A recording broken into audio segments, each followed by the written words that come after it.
Irmãos, nós estamos acompanhando de perto a guerra que está acontecendo lá em Israel, um cenário muito triste que não está, parece que, perto de acabar e que cada vez mais aumenta o conflito. Israel, eles têm um serviço secreto muito competente que é chamado de Mossad, né? Não é minha área, não domino esse assunto, mas o que eu acompanho de notícias é que o Mossad é um serviço secreto muito competente e que teve várias operações desde que foi inaugurado lá na década de 40, 50 ali do século passado, onde com muito sucesso combatem, por exemplo, o terrorismo, conseguem abater líderes do Hamas. Teve um evento que os terroristas sequestraram um avião com 100 pessoas e, com base no seu serviço secreto, que é comparado à CIA dos Estados Unidos, eles conseguiram resgatar os reféns. E o Mossad, então, ele tem exercido com muita maestria serviço de serem espiões, e o que a gente vê em filmes, eles vivem na realidade, né? O serviço secreto lá de Israel. E de fato, irmãos, Israel sempre esteve aqui desde a sua inauguração um bom serviço secreto, digamos assim. Nós vemos lá, por exemplo, no livro de Números, que Moisés ele acaba enviando 12 espias para espiar a terra. Eles acabam voltando, e dentro desses 12 espias, 2 deles que foram os únicos que trouxeram uma notícia de ânimo para Israel. Dentre eles estava o próprio Josué, junto com Caleb. Então Josué, além de ele ser um excelente líder militar, liderando aqui Israel na ocasião da morte de Moisés, ele também já tinha feito serviço de espionagem, e ele acaba aqui enviando 2 espias agora para espiar a terra, especialmente Jericó, que era onde eles entrariam em embate. A gente vai ver ao longo dos capítulos aqui esse embate de Israel com Jericó. Então nós temos aqui nas escrituras, além da riqueza de variedade de gêneros, nós temos também o gênero de espionagem. Olha só, a Bíblia ela é maravilhosa, ela é riquíssima, e ela também contém essa narrativa de espionagem para nós, ainda que esses 2 espias sejam completamente incompetentes. A gente vê no nosso sermão, na sua empreitada aqui, né? Então o texto vai falar aqui no versículo 1 que Josué, filho de Num, enviou de Sitim secretamente 2 homens como espias. É claro que ele não está falando secretamente em relação a Jericó, que é muito óbvio, mas o secretamente aqui é em relação ao próprio Israel também. Então, sem o povo saber, ele querendo ter uma confirmação maior ali do que estava acontecendo ali em Jericó, ele envia ali 2 israelitas, 2 homens ali para espionar a terra. Esses 2 homens acabam entrando em muitos apuros. Os especialistas do Antigo Testamento falam que Josué 2 está cheio de humor hebraico, porque esses 2 aqui são quase como 2 patetas. Eles fazem tudo o contrário ao que Josué faz, né? Eles são pegos, colocam a vida em risco, colocam a operação toda em risco, mas a graça de Deus acaba conduzindo eles aí no sucesso, e tudo isso através de uma mulher chamada Raabe.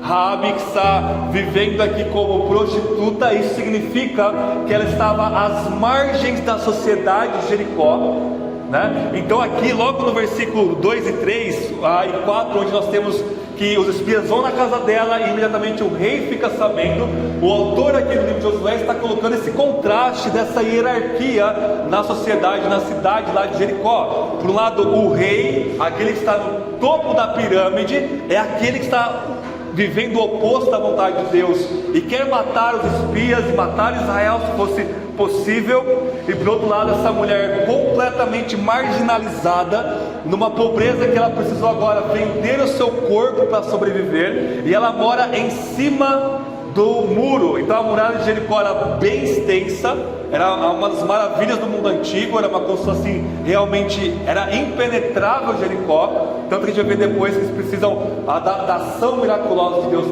para conquistar essa cidade, mas ela vive em cima da muralha, ou seja, não tem como marginalizar mais, ela vive realmente ali nos limites dessa sociedade, e é essa mulher que Deus escolhe e que Deus usa para conduzir o seu povo em triunfo e para continuar esse plano de redenção que Deus estabeleceu na eternidade, de nos resgatar em Cristo Jesus. E essa mulher, ela entra no Novo Testamento, como o nosso irmão leu em Hebreus 11, nosso irmão Rafa leu. Ela é uma das heroínas da fé, ela é um exemplo de fé para nós. E nessa manhã, irmãos, nós vamos ver 3 coisas sobre a fé de Raabe, né? Verso 1 ao 7, nós vamos ver que a fé de Raabe leva ela a tomar ações de extrema coragem.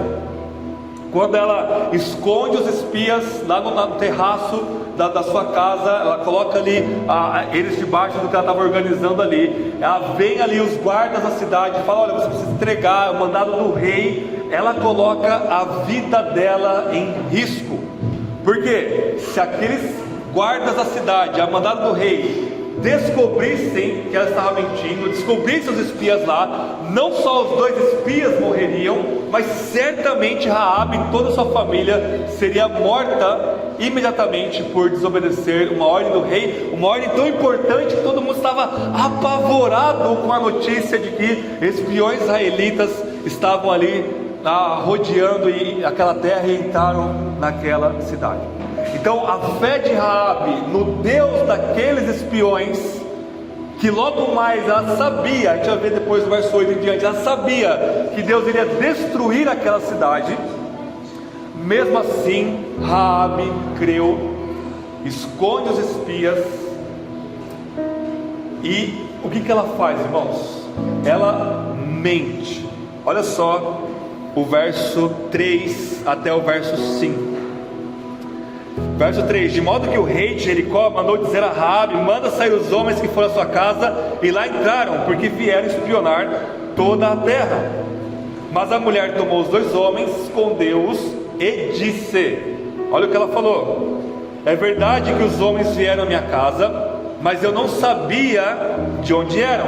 Primeira mentira dela aqui: ela sabia com plena certeza que eles eram de Israel, porque ela fala depois: o Senhor vosso Deus, ela está muito bem informada quem eram esses homens.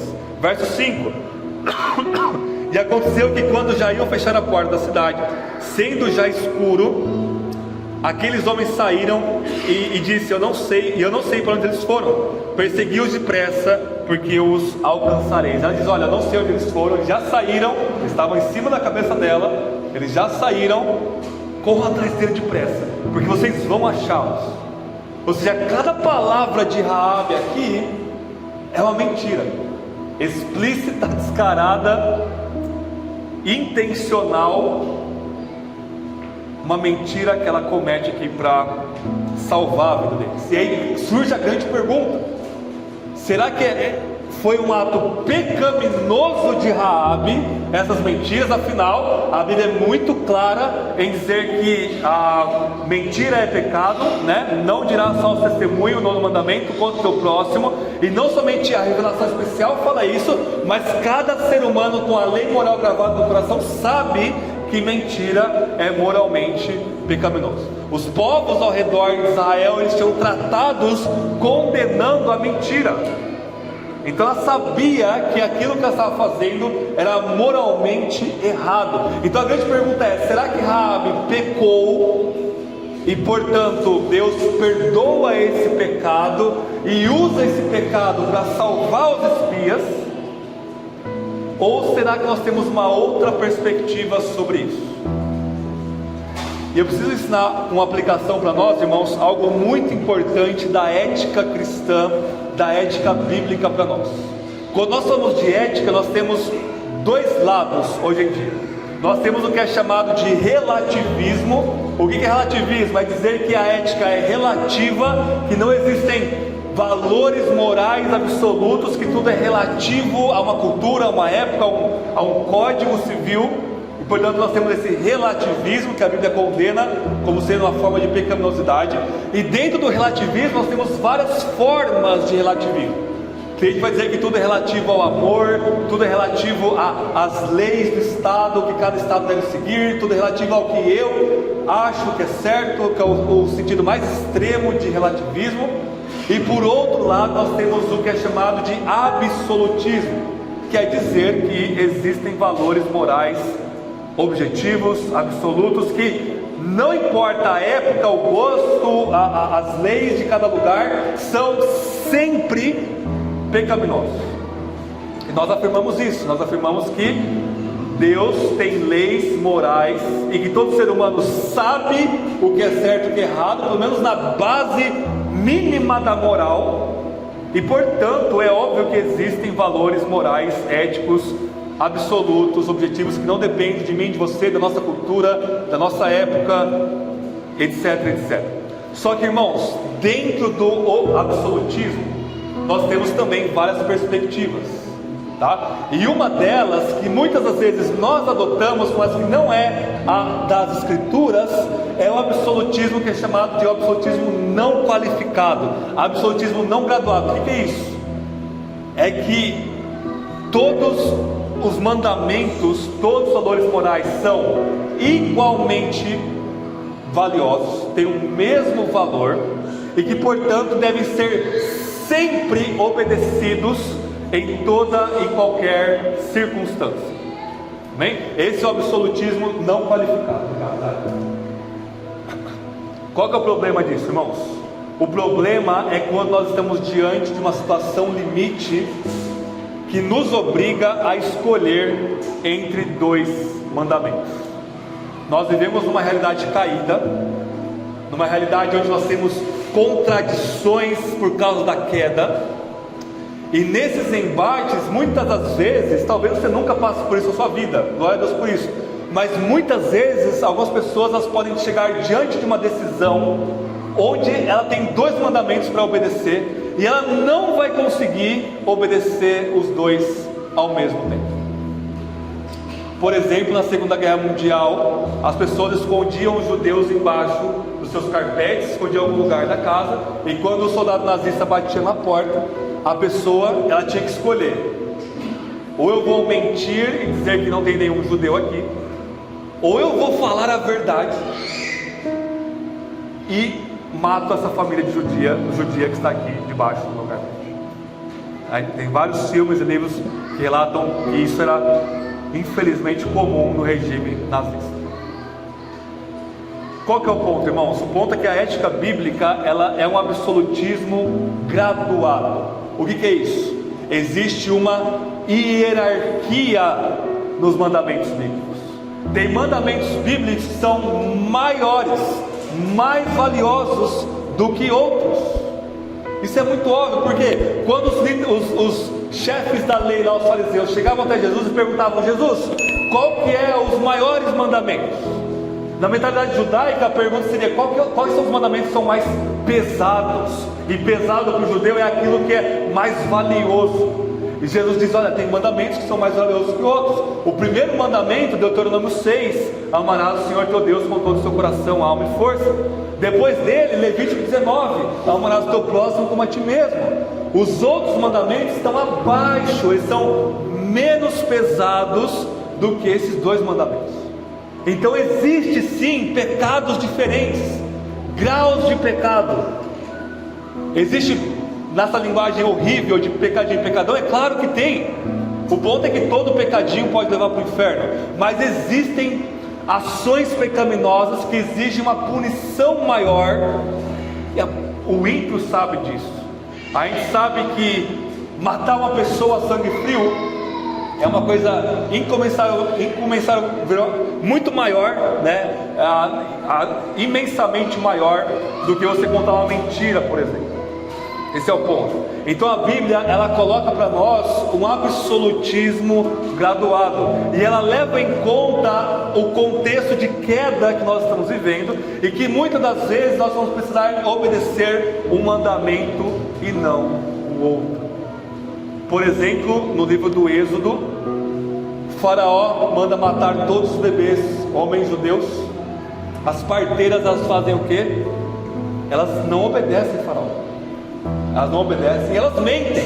Elas falam: não, as judias são muito parideiras, quando a gente vem aqui já nasceu. Mentira, elas ajudavam o parto todo, eram excelentes doulas, aliás. Elas mentiram, e Deus faz o quê? Deus abençoa as parteiras, e elas mesmas tiveram os próprios filhos delas, uma bênção de Deus. Então, irmãos, o ato de Raabe aqui nunca é na Bíblia considerado um ato pecaminoso. Apesar do pecado, Deus agiu certo. Sempre é um ato de fé, é um ato louvável, é um ato apreciável em toda a Escritura.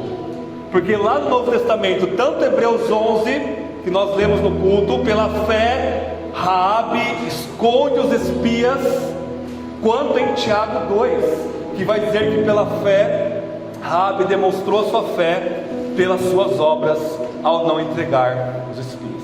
Então o ato de esconder os espias, no primeiro momento, quebra o mandamento da mentira, mas ao mesmo tempo ela obedece um mandamento maior: salvar a vida dos espias.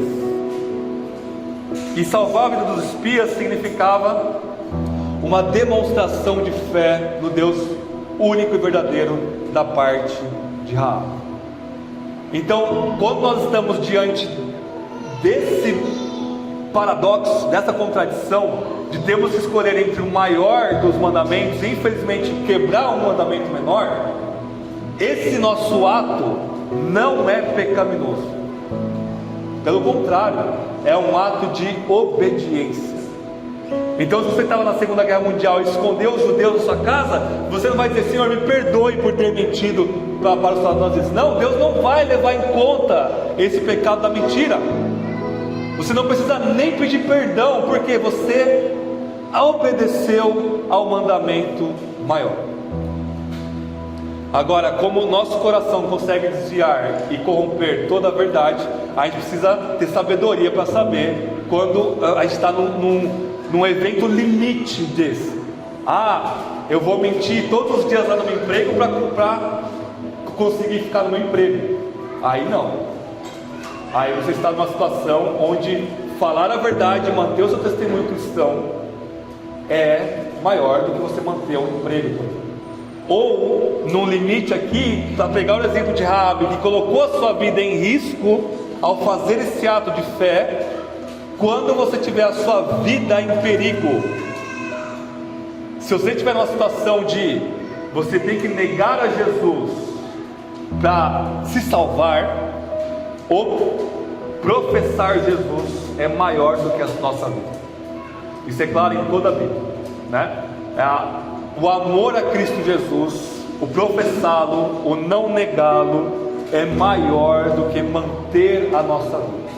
Mas se você estiver num contexto que a fé sua não está envolvida, alguém está te assaltando, em algum momento você precisa mentir, talvez para salvar sua vida, a vida de outra pessoa, sua família, o ato de mentir, então, ele é eclipsado pelo ato de obediência, de preservar a vida, não no contexto de que envolve negar a fé.